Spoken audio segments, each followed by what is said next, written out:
Why is there a president in the Constitution? Within a week of the convention, having a quorum of 7 states, having arrived on May 25th, James Wilson moved that the executive consist of a single person. James Wilson of Pennsylvania was one of the great nationalist leaders. He wanted to create a truly strong central government. When it was seconded by South Carolinian Charles Pinckney, also a great nationalist, a considerable pause ensued, according to James Madison's notes. A considerable pause. This would be an extraordinarily important decision, and they all knew it. Ben Franklin, the senior delegate, and with the one possible exception of George Washington, the most respected man in the room, ended the silence when he stood up to observe, and this is again according to Madison's detailed notes, that it was a point of great importance, and wished that the gentlemen would deliver their sentiments on it before the question was put, that is, before they would vote. And they would do so. Would it be one man or a committee of men that would serve as the executive? Would he, and of course they knew it would be a man, be able to act alone, or would he have to act with some sort of an advisory council? Would he be chosen by or even out of the legislature? Or would he be elected in some other way?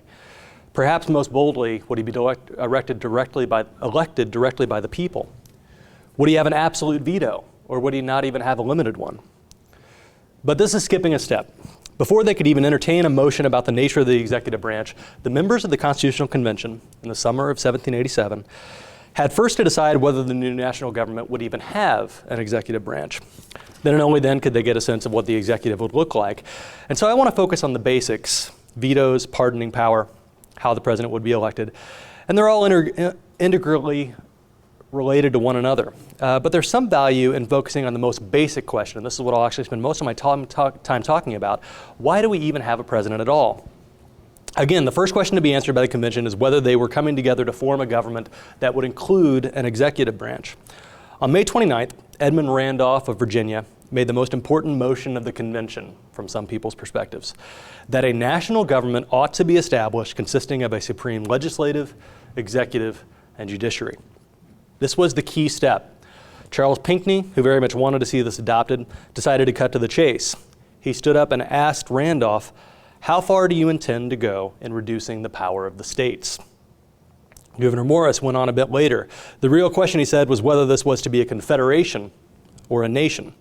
The Articles of Confederation, that is the present framework of government, were of course the former, and they only had one branch, the Congress, that was essentially more like a United Nations than a national government. Randolph's motion, in essence, put the main question front and center, and the delegates knew why they were there. They approved it, agreeing to a national government that had legislative, executive, and judicial powers, with only the one state of Connecticut unwilling to vote yes. When it came time to turn to a specific plan to define this national government, the plan concocted by the Virginia delegates, usually called the Virginia Plan, became the template, and the key debates were sure to come when the convention confronted resolutions 2 through 6 of the Virginia Plan, which covered all the powers of the legislature. This was the meat of the new constitutional proposals. It was the lawmaking power that stood out as the greatest danger to states' rights. But what they started with when it came time to debate the specific proposals was Resolution 7, and this had to do with the executive. And this is the original proposal that was the first matter on the floor to discuss what the national executive would look like. Resolved, that a national executive be instituted to be chosen by the national legislature for the term of blank years, to receive punctually at stated times a fixed compensation for services rendered in which no increase or diminution shall be made so as to affect the magistracy existing at the time of increase or diminution, and to be ineligible a second time, and besides a general authority to execute the national laws, it ought to enjoy the executive rights vested in Congress by the Confederation. It's a long resolution, and there's a close attention to executive salary, and it's revealing actually of an 18th century obsession, and it's one of many of the little episodes in the convention that remind us that this was a world apart, where they're focused on possibilities of corruption, abuse of power that have to do with their 18th century experience. Notice that this executive, the first proposed form of the executive, but everyone knew this was only a starting point, was to be selected by the legislature. And what would keep the legislature, or worse, a faction of the legislature that is barely more than a majority, from treating the executive like a puppet? After all, the Americans had long experience with executives, the now despised King George III, and countless royal governors. and royal governors had often demanded bribes and concessions from legislatures in the past. And this original proposal also prohibited any lessening of the executive salary, a clear effort to protect the executive's independence against outright control by a majority of the legislature if things went badly. And remember, the framers were always sure that things would go badly, or at least that they needed a plan for those kinds of contingencies. And the debate began at this point. The issue in the front of everyone's mind was the number of the executive, but they had an original proposal that laid out how this person was to be selected, how he was to be paid. Everyone knew that the real issue was whether there was going to be just one man or a group of men that served as the executive. James Wilson spoke up right away that the key issue here is the number. And he argued in favor of a single executive, and he referred to a single executive that it would soon be called a president, but they haven't got there yet, would have energy, dispatch, and responsibility. Edmund Randolph, the man who actually drafted the Virginia Plan, countered. Madison recorded that he strenuously opposed the idea of a single national executive. He called it the fetus of monarchy. He didn't even go on to say that he hated the idea of monarchy. He was actually willing to admit that monarchy had been a useful form of government in the past, but that the fixed genius of the American people required a different form of government. No monarch here. Madison decided to squeeze off debate at this time, arguing that the convention should first decide what the executive could do, and then they could decide whether that should be best done by one man or by a group of men. That stopped debate for a little while. But in early June, remember they're gathering in late May, and they'll be here until mid-September. In early June, they're right back at discussing what the executive ought to look like. And two South Carolina delegates, John Rutledge and Charles Pinckney, moved to use the words one person in describing the executive. And Rutledge, and this is a great moment in the debates, supposed the reasons to be so obvious and conclusive in favor that no one member would oppose the motion. That was, of course, silly. Randolph jumps up again and opposed it with great earnestness, according to Madison's notes. He felt in opposition to this idea that there could be one man serving as the executive of all of the United States of America, to which he believed he should continue to feel as long as he lived. He gave powerful reasons against it, as he had the day before, resting on threats of executive tyranny, but also on the idea that the American people, spread out as they were, could never come to know one man, know who would best fill that role. He argued in favor of three as the number of the executive, one from each section, that is New England, the Middle States, and the South. The delegates took a couple days to mull the matter, resuming their debate on June 4th. James Wilson, again, arguing directly for vigorous executive power, a single solitary executive, and a man that would be directly, popularly elected. And he believed that some kind of triumvirate, as he was calling it, would produce nothing but uncontrolled, continued, and violent animosities. Wilson intuited that there was no reason, even that an odd number, say if you have three men as president, that they could come to any kinds of agreement. In courts of justice, he said, there may be two sides only to a question, and so having an odd number might help. But in the legislative and executive departments, Madison recorded him to say, questions commonly have many sides. Each member, therefore, might espouse a separate one, and no two agree. That day, the convention voted for the first time on how many men should comprise the executive. And they voted 7 states to 3 in favor of a single executive.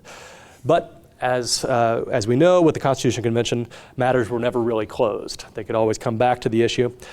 And as they were framing the new form of government, there was an endless to and fro. Historian Carol Birkin, who wrote a great little book on the Constitutional Convention, says that this is really, there's a phenomenal back and forth to what goes on in the convention, because the government that they're creating here, and these are her words, was made up of interconnected parts. The smallest tinkering or adjustment to one required changes in the other. And it makes sense as they go on to debate the legislature and decide what it might look like and what sort of things it can do. They might then decide that they need to strengthen the executive to offset this new power of the legislature, these kinds of things. On July 17th, more than a month later, they revisited the issue of the executive. Edmund Randolph renews his objections. Others renewed their support. This time, 10 states supported a solitary executive, and they would never revisit the issue. But there were many questions left unanswered about presidential powers, about removing him if things went wrong, and even what to call him. These questions were, of course, terribly important. One problem that they knew that they had to deal with here was the most basic one. The United States was huge. It comprised 890,000 square miles, as much as Great Britain, Ireland, France, Germany, and Italy combined. And it was likely to grow. They knew this too. And these were provincial people, many of them living in small towns of a few hundred people, many more living outside of those small towns of a few hundred people. How could one man be known by all of these people? How could they decide who could serve as the chief executive? Contemplating that matter ultimately involves some heated debate about how to choose the president. Again, they haven't used the term yet, but the chief executive officer, the solitary executive, whatever you want to say. And this is not the time to examine the origins and the logic of the Electoral College, which is convoluted and definitely deserves its own lecture. It also involved some flirtations with the idea of a multiple executive again, but they never actually vote on this issue and revisit it, perhaps with representatives from different parts of the country. People are speculating about this as the convention goes on. And there was skepticism about power that went above and beyond the skepticism about the power of a governor in an individual state. Now, most states, just about every state, Pennsylvania had a weird system, but most states had a single solitary governor. And so the idea of a powerful governor was likely to be well known to the delegates there. They all understood the idea. But this was different. This was a national executive where the people may not even have a sense of who it is that they're electing. Whereas in Massachusetts, which has a vigorous executive at this time, there was greater faith that the people could know and weigh the merits of the candidates. At the end of the day, three factors seem to carry the day in favor of a solitary executive with some independent powers, something looking like the president. First, the experience of Massachusetts and New York. Both Massachusetts and New York, in their state constitutions, had created effectively independent governors that were directly elected by the people. And it was a bit of proof in favor of the idea that legislatures can run amok and that they ought to have some kind of check, some kind of balancing power over their supreme authority. The runaway legislatures in other states, Pennsylvania is a great example, argued in favor of an executive capable of balancing that out somewhat. And nothing approaching a tyrant had appeared in any of the individual states at this point. Massachusetts and New York gave some precedent. Second, there was a logic to it, and Wilson's argument early in June that the energy and dispatch and responsibility of a single man are best on display, and that a group of men could never have this energy, this dispatch, this responsibility. And this was made comprehensible by their own experience and just by the logic of it. The question, of course, became more complicated each time they want to give this man a new power or a potential veto, for instance. Pierce Butler of South Carolina, when the idea of an absolute veto was being floated, stood up to say that he had been in favor of a single executive magistrate, but could he have entertained an idea that a complete negative on the laws was to be given him, he should certainly have acted differently.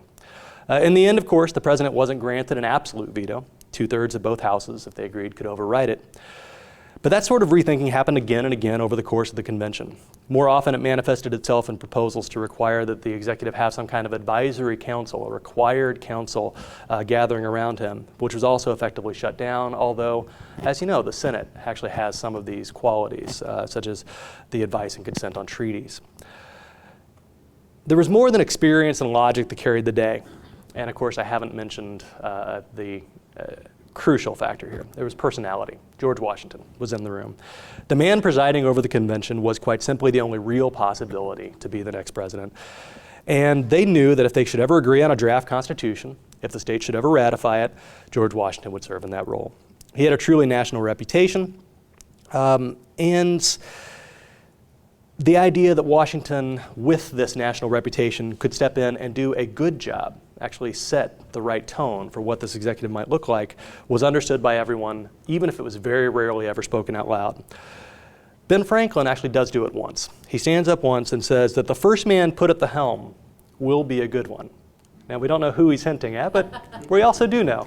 But then he goes on and he says nobody knows what sort may come afterwards. So they have both thoughts in mind. They know that the first man will be a good one, and they know that they don't know what would happen next.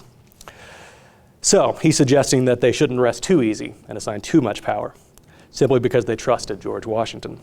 But the security of mind that came with knowing that Washington would be president helped a great deal. They trusted him to appoint judges, gave him the sole power to veto legislation, even if it wasn't absolute, to negotiate treaties, though this again was with the advice and consent of the Senate.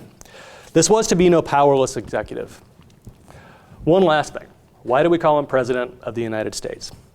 That came not out of debate, but from the pen of the Committee of Detail, a group of men tasked with putting everything into a coherent form in August.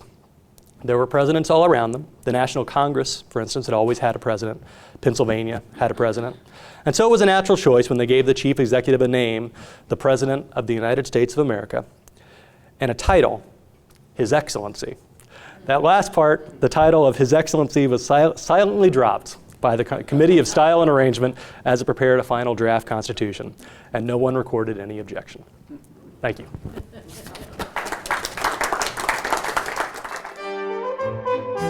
Freedom 101 is made possible by generous support from the University of Oklahoma Alumni Association. Freedom 101 is a program of the Institute for the American Constitutional Heritage at the University of Oklahoma. For more videos and podcasts, visit freedom.ou.edu.